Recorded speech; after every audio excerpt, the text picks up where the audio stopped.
Quelques jours après, Jésus revint à Capernaum. On apprit qu'il était à la maison et il rassembla un si grand nombre de personnes que l'espace devant la porte ne pouvait plus les contenir. Il leur annonçait la parole. Des gens vinrent à lui, emmenant un paralytique porté par 4 hommes. Comme ils ne pouvaient l'aborder à cause de la foule, ils découvrirent le toit de la maison où il était et ils descendirent par cette ouverture le lit sur lequel le paralytique était couché.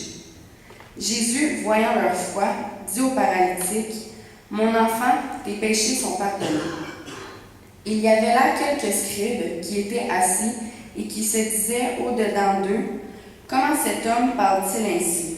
Il blasphème. Qui peut pardonner les péchés si ce n'est Dieu seul? » Jésus, ayant aussitôt connu par son esprit ce qu'ils pensaient au-dedans d'eux, leur dit, « Pourquoi avez-vous de telles pensées dans vos cœurs? Lequel est le plus aisé de dire au paralytique, tes péchés sont pardonnés, ou de dire, lève-toi, prends ton lit et marche? Or, afin que vous sachiez que le Fils de l'homme a sur la terre le pouvoir de pardonner les péchés, je te l'ordonne. Dit-il au paralytique, lève-toi, prends ton lit et va dans ta maison. Et à l'instant, il se leva, prit son lit et sortit en présence de tout le monde, de sorte qu'ils étaient tous dans l'étonnement et qu'ils glorifiaient Dieu, disant, nous n'avons jamais rien vu de tel.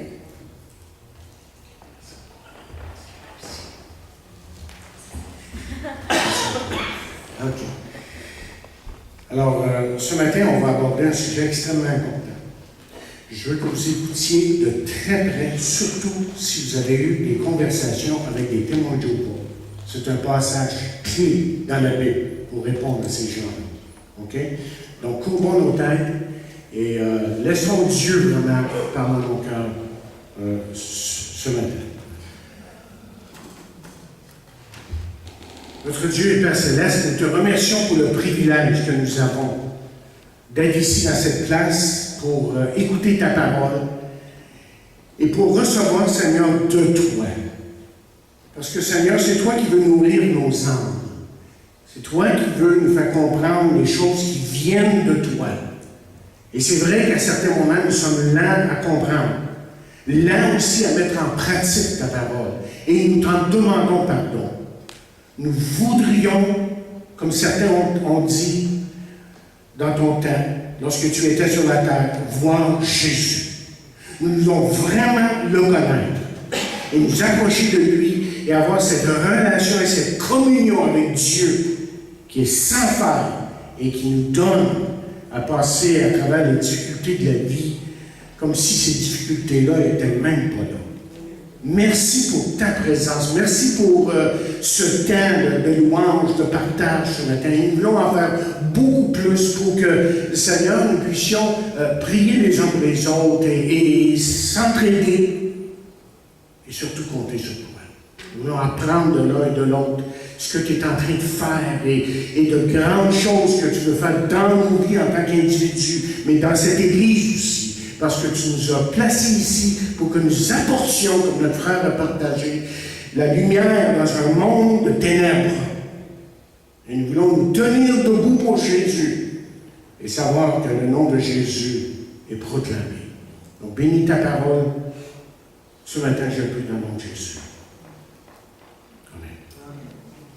Alors, nous voulons justement regarder ce matin un miracle qui a bouleversé beaucoup de gens. Déjà, Jésus avait fait sa marque en Palestine.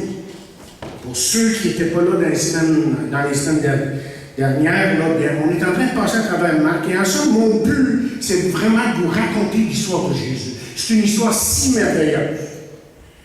Et on remarque qu'à partir du verset 16, du premier chapitre, nous voyons les événements qui se succèdent un après l'autre. Jésus a commencé par le choix de ses disciples. Et ces hommes que le monde considérait comme ordinaires bouleverseraient littéralement le monde avec ce message de la parole de Dieu, de la bonne nouvelle de Jésus-Christ. Nous avons vu ensuite que son enseignement n'était pas comme les autres, parce qu'on disait de Jésus qu'il enseignait comme ayant autorité et non comme les scribes. Et au verset 28, là, nous lisons ceci. Et sa renommée se répandit aussitôt dans tous les lieux environnants de la Galilée. Et Jésus, chers amis, avait autorité sur les démons. Et là encore, les gens en étaient estomaqués. Nous avons aussi même observé que Jésus a pris le temps de guérir la belle-mère de Pierre malgré ses nombreuses occupations. Donc, on le voit là en train d'annoncer le royaume de Dieu, le voilà en train de guérir les malades, de chasser les démons. Mais voyez le témoignage que l'Écriture rend de lui lorsqu'il dit, vers le matin, pendant qu'il faisait encore très sombre, il se leva et sortit pour aller dans un lieu désert. Et là, il pria. Jamais vous voyez trop pressé ou occupé pour rencontrer son Dieu, votre Dieu. Jésus le savait et Jésus le pratiquait. La puissance vient par la prière. Et ensuite, j'ai attiré votre attention sur ces paroles remarquables du verset 37 qui disent « Tous se cherchent ». Que cherche-t-il? Jésus, évidemment. C'est Jésus, voyez, la réponse qui sera, et que Jésus sera toujours la réponse. Et enfin, nous avons vu ce lépreux qui est venu vers Jésus et qui dit « Si tu le veux, tu peux me rendre peu. » Est-ce que Jésus veut? Et laissez-moi vous dire ce matin que Jésus est présent, ici dans cette place, dans votre cœur, et il veut. Parce que vous voyez, lorsqu'un homme et une femme reconnaissent son besoin de Dieu, qu'ils regardent à Jésus, c'est alors que Dieu intervient dans sa vie. Qu'un miracle a lieu. Et ce miracle, c'est le prochain chant de la nouvelle naissance. Il faut naître de nouveau. Et pour cet homme, on a vu là, que c'était la lettre son besoin. Mais peut-être que votre besoin est tout autre. Et pourtant, Jésus connaît ce besoin dans votre vie. Et il veut faire quelque chose pour vous. Laissez-moi vous dire que Jésus veut, et Pierre lui-même, des années après, l'aura appris lorsqu'il dira lui-même, et déchargez-vous celui de tous vos soucis, car lui-même prend soin de vous. Maintenant, arrivons au message d'aujourd'hui. Et le titre de ce message, c'est « Ingrédients pour un miracle ». Nous voyons d'abord 4 hommes ici qui portent un immense fardeau. Vous savez, il y a bien des choses que nous ne savons pas d'eux. Par exemple, on ne sait pas leur nom, ces hommes, leur rang, leur position sociale. On ne sait même pas à quel point, à quel moment, là, ils ont placé leur foi en Jésus. On ne sait rien d'eux, pas grand-chose en tout cas. Mais il y a certaines choses qu'on sait d'eux. Ils étaient extrêmement préoccupés par la maladie de leur ami. Nous pouvons aussi déduire que ces hommes reconnaissaient et croyaient que Jésus pouvait rencontrer ce besoin. Mais il y a autre chose ici, c'est que le fardeau qu'ils portaient dans leur cœur était assez lourd pour qu'ils aillent vers Jésus. Remarquez ce que je dis. Avez-vous un fardeau ce matin? Jésus vous dit, et Jésus me dit à moi aussi ce matin, pour que nous le comprenions bien. Il dit, venez à moi, vous tous qui êtes fatigués et chargés, et je vous donnerai du repos. Mais maintenant, regardons pour un instant cela d'une autre façon. Chers amis, les gens autour de nous, et ça a été dit ce matin, les gens autour de nous meurent dans leur péché. Et la question que je dois me poser en tant qu'individu et que nous devrions nous poser en tant qu'Église, avons-nous un fardeau pour amener les gens à Jésus? Et l'apôtre Paul lui avait ce fardeau. Écoutez ce qu'il a dit un jour. Il a dit, « Ainsi j'ai un vif désir, dit-il, de vous annoncer aussi l'Évangile à vous qui êtes à Rome. Car je n'ai point honte de l'Évangile. C'est une puissance de Dieu pour le salut de quiconque croit, du juif premièrement, puis du grec. » Malheureusement, encore aujourd'hui, dans l'Église, beaucoup pensent que ça, c'est le job du pasteur. Mais ce n'était certainement pas la pensée de l'Église primitive. Les premiers chrétiens, à partir du jour de la Pentecôte, ce n'était pas leur pensée. Parce qu'on lit d'eux ceci. Ceux qui avaient été dispersés allait de lieu en lieu annonçant la bonne nouvelle de la parole. La persécution avait commencé, là les chrétiens étaient obligés de se disperser. Et qu'est-ce qu'ils faisaient d'annoncer la bonne nouvelle partout où ils allaient? Alors là, on arrive à ce texte, et ces hommes se sont approchés de la maison avec un paralytique. On dit que normalement ces maisons n'avaient qu'une porte qui donnait sur la rue. Et à ce moment précis, bien, la maison est bondée. Et la rue est probablement bloquée tellement qu'il y a de gens. Y aurait-il une place pour ce paralytique ici? Mais ça nous dit, chers amis, ce matin, qu'il y aura toujours des obstacles si nous voulons emmener quelqu'un à Jésus. Il y aura toujours des obstacles. Et on peut en nommer quelques-uns. Notre indifférence et froideur spirituelle. Notre soi-disant manque de temps. Autrement dit, souvent, l'obstacle, c'est nous. C'est nous-mêmes. Oh, ensuite, on peut parler des objections, des arguments que les gens apportent pour essayer de faire dire autre chose que ce que la Bible dit du salut et de Jésus, de bien les choses.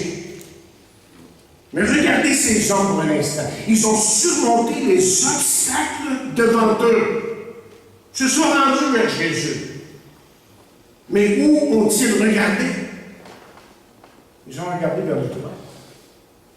Autrement dit, ils ont regardé en haut. Et c'est lorsque nous regardons en haut que nous trouvons des solutions. Je veux que vous compreniez quelque chose qui est fondamental dans la parole de Dieu. Il n'y a pas de solution humaine pour un problème spirituel. Est-ce que je peux le répéter? Il n'y a pas de solution humaine pour un problème spirituel. C'est vrai que les sages de notre temps essaient de faire autrement. Ils essaient de trouver des solutions aux problèmes spirituels, mais normalement, ce sont des solutions qui sont que temporaires et peu durables, même s'il y a un semblant de succès. Donc, les vraies solutions aux problèmes spirituels de l'homme viennent de Dieu.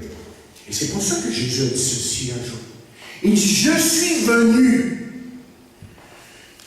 d'en haut évidemment, afin que les brebis aient la vie et qu'elle l'ait en abondance. En tout cas, on peut dire que le toit a permis à ces hommes d'atteindre Jésus. Le toit avait des poutres à une distance de 3 pieds chacun. On étendait, on nous dit, une glaise mélangée de foin de bois sur celui-ci. On pouvait finir le tout avec de la terre. Ce qui faisait qu'il y avait souvent du gazon qui poussait sur le toit, rendant le lieu propice pour le repos. Et ces hommes ont probablement monté sur ce toit par un escalier sur le côté de la maison à l'extérieur pour rejoindre Jésus. Et pour rejoindre Jésus, justement, ils ont dû briser le toit. Quelque chose qui leur coûterait quelque chose plus tard. Parce qu'il y aurait à le réparer. Et ce que ces hommes, encore une fois, nous apprennent, c'est que si vous voulez quelque chose de Dieu, ça risque de vous coûter quelque chose. Si vraiment vous voulez être sérieux avec Dieu, vous approcher de lui, le connaître intimement, ça va peut-être vous coûter quelque chose. Peut-être votre indifférence. Parce qu'on peut être très indifférent, même comme chrétien, envers Dieu, lorsque Dieu nous parle. Ça peut coûter votre temps.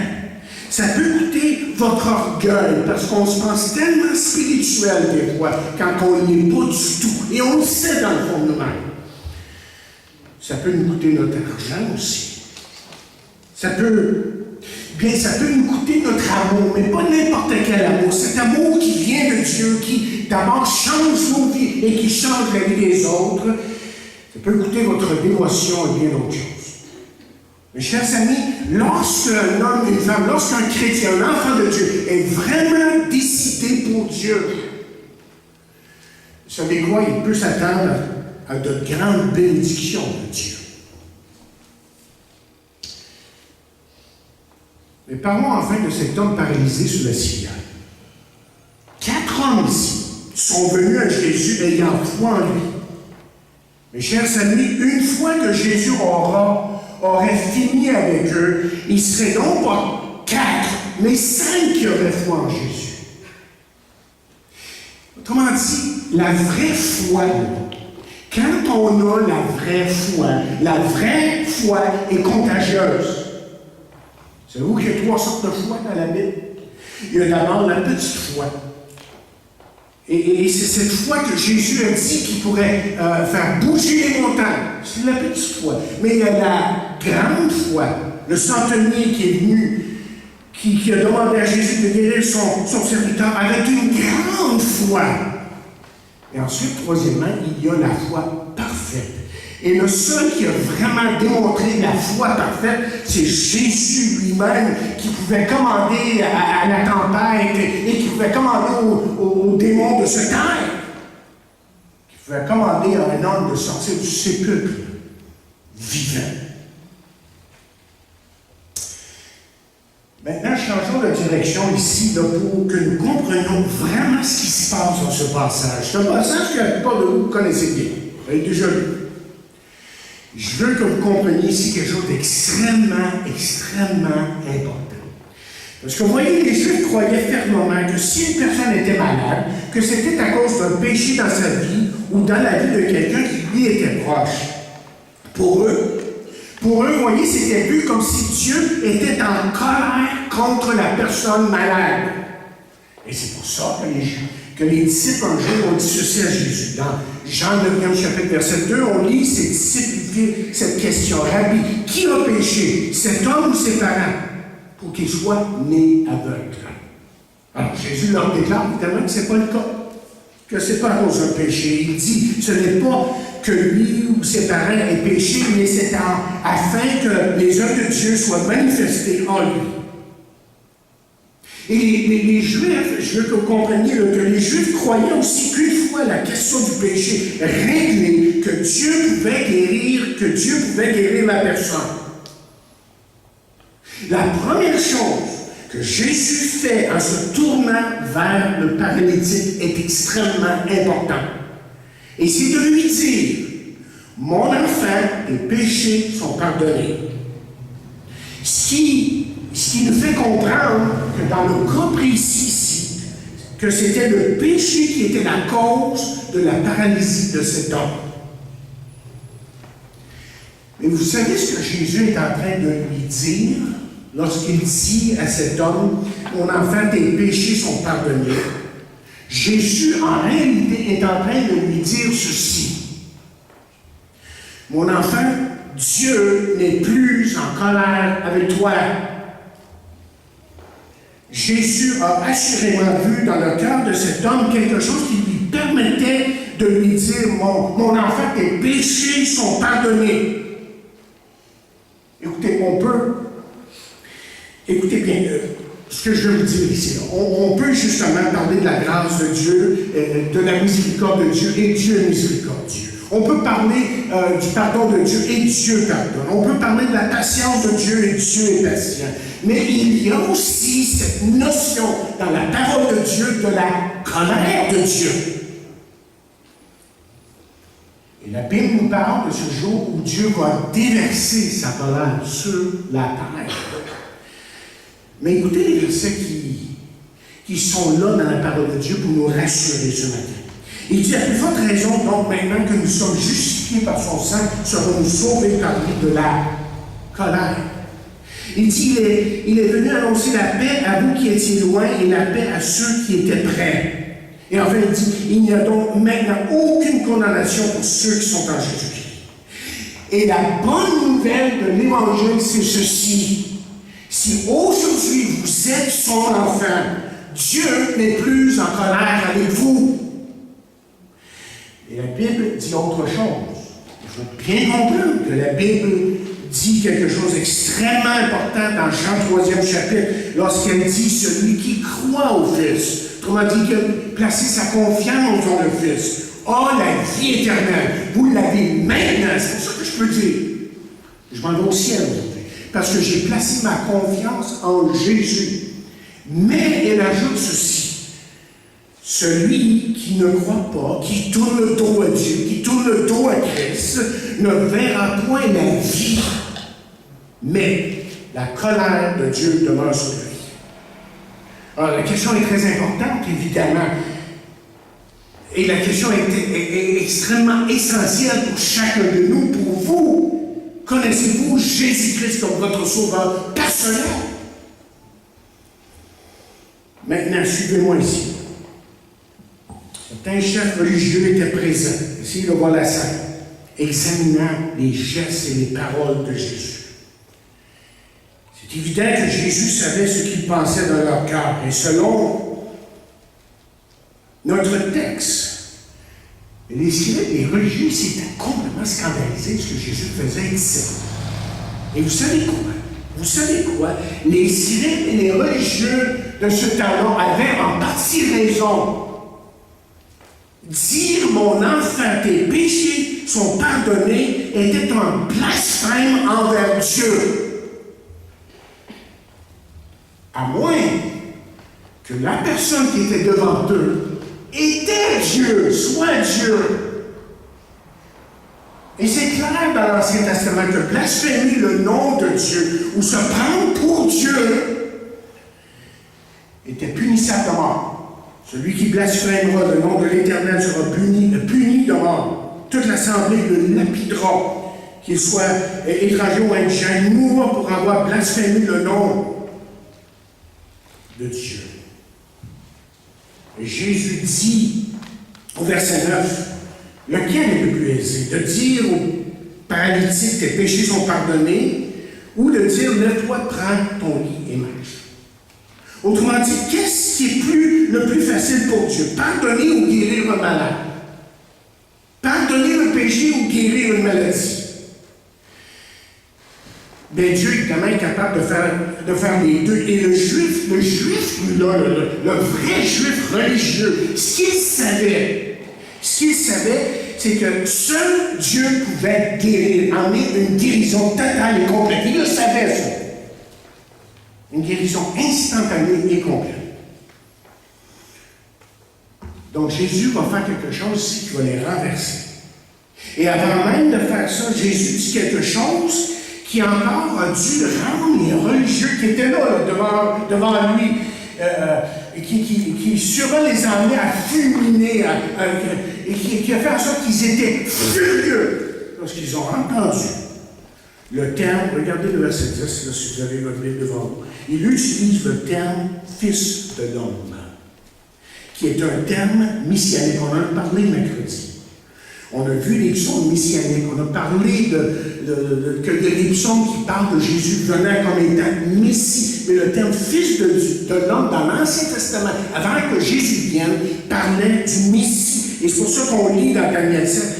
Je regardais pendant mes visions nocturnes, et voici sur les nuées des cieux arriva quelqu'un semblable à un fils de l'homme. C'est Jésus, ça. Il s'avança vers l'ancien des jours où l'on le fit approcher de lui. Et on lui donna la domination, la gloire, le règne, et tous les peuples, les nations et les hommes de toutes les langues le servirent. Sa domination est une domination éternelle qui ne passera point, et son règne ne sera jamais, jamais détruit. Alors Jésus est devant le paralytique. La foule regarde. La foule écoute. Et devant lui se trouvent ces religieux, ces chefs religieux. Et d'une façon claire et nette, il leur dit essentiellement ceci. Je suis Dieu et je suis le Messie que vous attendez. Et je peux m'imaginer que ces chefs religieux avaient de la peine à contenir leur colère. Jésus, dans un autre sens, venait pour lui-même de signer son arrêt de mort. Alors il fallait que Jésus fasse quelque chose de très vite.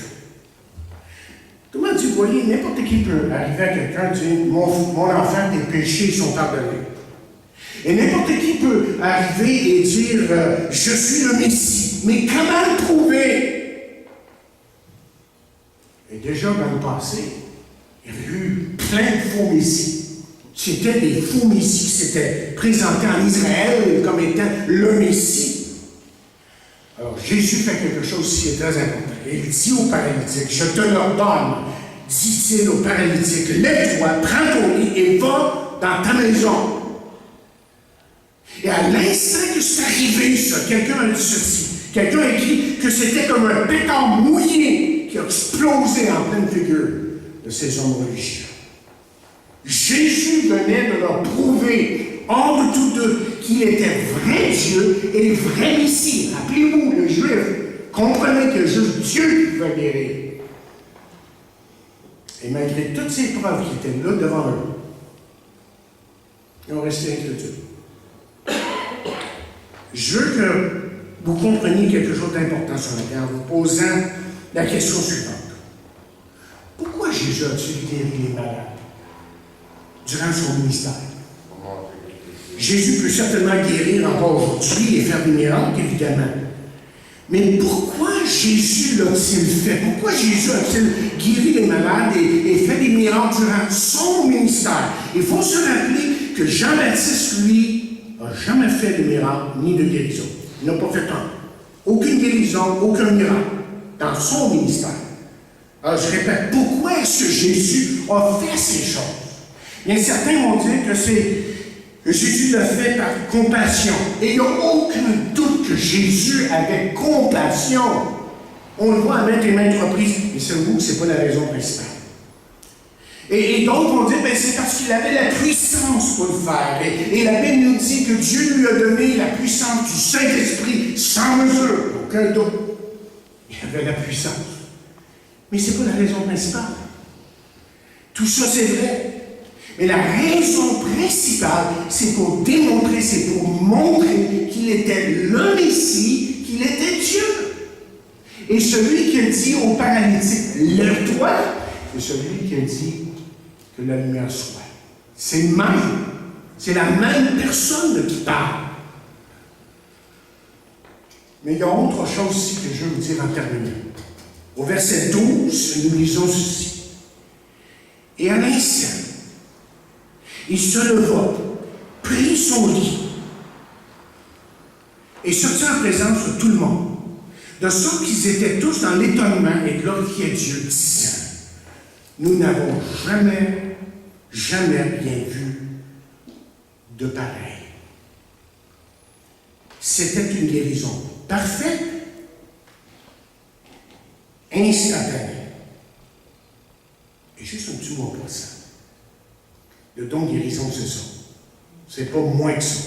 Si quelqu'un se promène en disant j'ai le don de guérison, il est mieux d'être en train de faire comme Jésus fait. Complètement, parfaitement, instantanément. Mais vous voyez, il y a autre chose. Derrière chaque miracle que Jésus a accompli, il y a une leçon spirituelle. Et vous savez ce que ce miracle est en train de nous enseigner? Ce miracle est en train de nous enseigner, chers amis, que le pardon de Dieu, c'est comme ça. Autant que la guérison de ce paralytique était parfaite, complète. Mais le pardon de Dieu, c'est comme ça. C'est complet. C'est parfait. Quand vous venez à lui, c'est instantanément. Et c'est ça la nouvelle naissance. C'est ce miracle qui a lieu dans votre vie. Et tout d'un coup, vous avez le goût pour Dieu. Vous avez le goût de connaître les choses de Dieu. C'est que le miracle de la nouvelle naissance a eu lieu dans votre vie. Et devant cette révélation, moi, je suis un peu comme Thomas ce matin. Quand je comprends ce que Dieu a fait dans ma vie, je peux simplement dire comme Thomas, mon Seigneur et mon Dieu. Qu'est-ce que vous dites de Jésus? Daniel en a parlé. Qu'est-ce que vous dites de Jésus? Qui est-il pour vous? Ce Jésus qui est mort sur la croix, qui a pris tous vos péchés et qui vous libère de la colère de Dieu. Il a dit, venez à moi pour tous qui êtes fatigués et chargés. Peut-être que vous êtes fatigués de votre ancienne vie, de vos péchés qui vous tenaillent, de ces choses qui vous rendent misérables. Et le Jésus que je connais, comme je disais il y a quelques semaines, c'est le Jésus qui peut changer votre vie. Et c'est ça que nous devons amener à notre monde, mais surtout à vous ce matin. Prions Dieu.